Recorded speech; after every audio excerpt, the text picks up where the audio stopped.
Sumit sir नाही म्हणू शकत, कारण कम्फर्टेबली मी त्यांना फक्त आणि फक्त भैयाच म्हणू शकते. म्हणजे एज्युकेशन कम्प्लीट झालं माझं. एज्युकेशन कम्प्लीट झाल्यानंतर मी शाळेमध्ये येण्याचा निर्णय घेतला नव्हता खरं तर सर. मी या ठिकाणी त्यांची सहशिक्षिका पण नाहीये किंवा मी त्यांची या ठिकाणी म्हणजे त्यांच्यासोबत काम करते म्हणून पण नाही बोलत आहे. मी 9वी-10वीला असताना त्यांनी मला सायन्स शिकवलेलं आहे आणि मी त्यांची विद्यार्थिनी म्हणून या ठिकाणी आज उभा आहे. आणि नेमकं जो सब्जेक्ट त्यांनी मला शिकवला तोच सब्जेक्ट आज मी या ठिकाणी नवभारत विद्यालयामध्ये शिकवते. आणि आम्ही एकाच फॅमिलीमधून बिलॉंग करतो, तरी पण मला तुम्हा सगळ्यांना थँक्यू म्हणायचंय. कशासाठी? कारण आमच्यामध्ये या ठिकाणी येऊन जो बॉन्ड तयार झालेला आहे तो बॉन्ड फक्त आणि फक्त नवभारत विद्यालयामुळेच तयार झालेला आहे. आणि मी कधीच विसरू शकत नाही, कारण मला या ठिकाणी जे अनुभव आले किंवा मी या ठिकाणी जी उभी आहे ती फक्त आणि फक्त जर याच्या मागचं जर कोणी डायरेक्टर असेल किंवा ते करेक्टर वगैरे जर कोणी असेल तर ती फक्त आणि फक्त भैया आहे.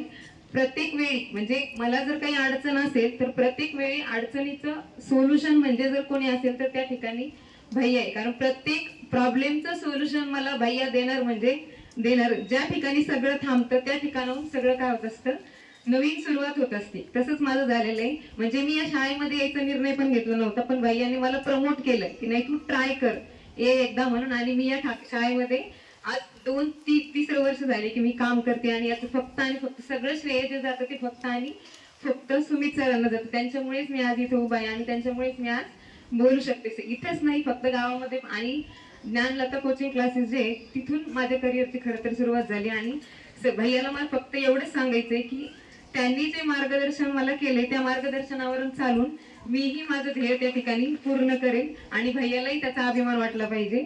खरं तर आज प्रथमतः या ठिकाणी आभार प्रदर्शन करण्याची संधी मला दिल्याबद्दल कार्यक्रमाचे जे आयोजक आहे त्या आयोजकांचे मी धन्यवाद म्हणते.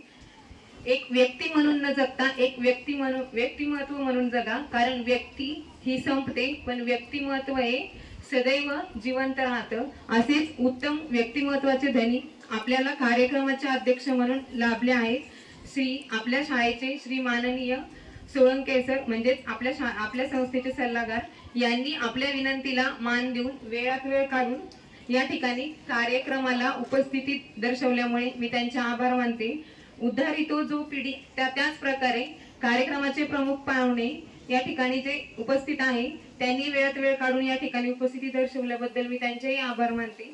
उद्धारितो जो पिढी तो अन्य कामा जातो, शासना लेखी शिक्षक शाळेतच शिकवतो.